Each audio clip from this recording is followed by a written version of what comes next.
Hello, everyone, and welcome to another edition of the Daily 8 at noon here on the News 8 Live Desk. Phil Penarski here, as always, as we count down the top 8 stories on this wet Wednesday. As a reminder to everyone, though, that this week will actually be the last of the noon edition of the Daily 8. Starting next week, we will be streaming exclusively on Wood TV Plus starting at 2 p.m. If you want to continue watching, we have ways for you to download our free television app right now, and you can find out how to do just that over on woodtv.com. Now let's get you into the top stories of the day, and we begin things right here in Kent County.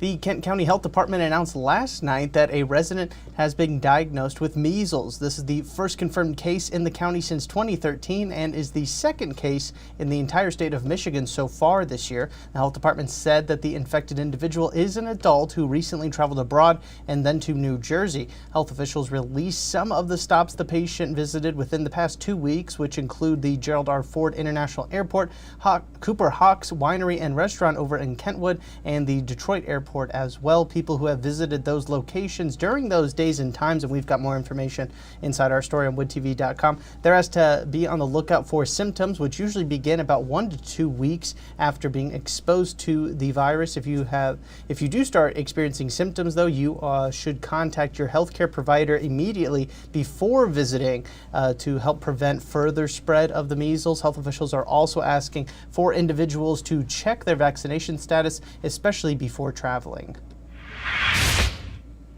A man who was arrested on home invasion charges in southwest Michigan is now also accused of killing his parents back in Missouri. Police in Covert Township in Van Buren County say Jason Sessoms broke into a home and was confronted by the homeowner back on March 29th. The homeowner was armed and Sessoms tried to flee but was apprehended by responding police.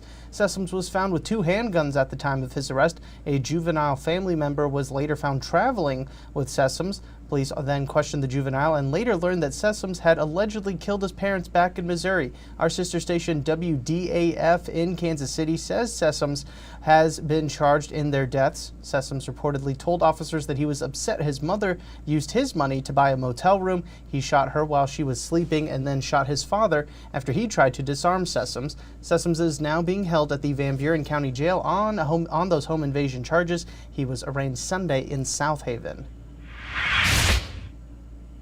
A federal appellate court has ruled to uphold the convictions of 2 men who were part of the plot to kidnap Governor Gretchen Whitmer back in 2020. On Tuesday, the U.S. Sixth Circuit Court of Appeals upheld the kidnapping conspiracy and other charges against both Barry Croft Jr. and Adam Fox. They were attempting to appeal those convictions by saying that the FBI and agents involved entrapped them. In a written decision for the court, they said that Croft and Fox's affiliations with extremist groups, threatening social media posts, and other communications showed that they were ready and willing to commit these crimes without the involvement of government informants. The 2 were part of a plan to kidnap the governor at her vacation home near Elk Rapids and to blow up bridges to slow down police chasing them. Croft and Fox were sentenced to prison back in 2022 after a second trial due to the first trial having a deadlocked jury. An oil sheen spotted on the Grand River in Metro Grand Rapids this week has sparked questions about where it came from.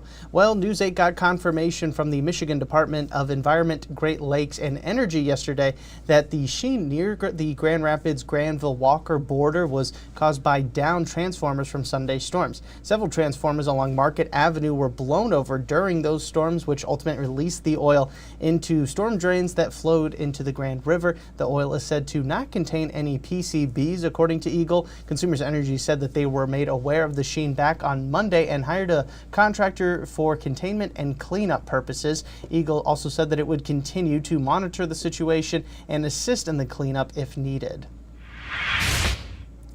Next, changes are coming to how surrogacy can be done here in the state of Michigan. In the past, it was illegal to pay a surrogate to carry an embryo, and couples fortunate enough to secure an uncompensated surrogate were often required to then formally adopt their own biological children. For decades, the laws around surrogacy in Michigan were some of the most restrictive in the entire country until several grassroots organizations got involved to change that. Those efforts paid off on Tuesday after the passing of the Michigan Family Protection Act Act. The act now lifts the ban on paid surrogacy in the state and removed barriers for couples who want to grow their families through both IVF and gestational surrogacy. Supporters of the act called Tuesday an incredible victory. Those interested in becoming a surrogate here in Michigan must be 21 years or older, have given birth at least once before, and undergo a medical and mental health screening before doing so. The first major candidate running to take Michigan's Senate seat in 2026 has officially entered the race. State Senator Mallory McMorrow threw her hat in the ring to replace Senator Gary Peters, who will be retiring from his seat that he's held since 2015. At the end of 2026, McMorrow is just the first candidate to enter the race in what many are predicting to be an extremely competitive race in next year's midterm elections. The 38-year-old state senator spoke to the Associated Press, saying that she's been frustrated with the lack of a plan and response from the Democratic Party after Republicans flipped dozens of seats last November, both inside and outside of the state. Former U.S. Representative Mike Rogers and Congresswoman Haley Stevens are also considering runs at this time, but have not officially announced their campaigns. Let's step aside now and get you a look at your forecast for today. Here is Storm Team 8 meteorologist Scott Larson. Been a wild start to our day out there. We've had some rain and snow, and it looks like we'll have some more rounds of rain and thunderstorms as we go through the remainder of this afternoon. You can see that many sites have picked up between a ½ inch and an inch of accumulating rain to this point, and it's likely that we'll see some more tacked on through the remainder of the day. An area of low pressure to our southwest has a warm front dragging through, and we should expect that to continue to rise to the north. And as it does so, that does present the chance of some severe weather as well, especially as we get into the evening hours. South of I-96, you can find that we have an enhanced risk of severe storms. Damaging winds the most likely factor with those storms as they develop. Temperatures will quickly rise up into the 60s later on this evening, and then falling back down into the 50s for tomorrow. We'll have team coverage in the tracking center to bring you the latest information.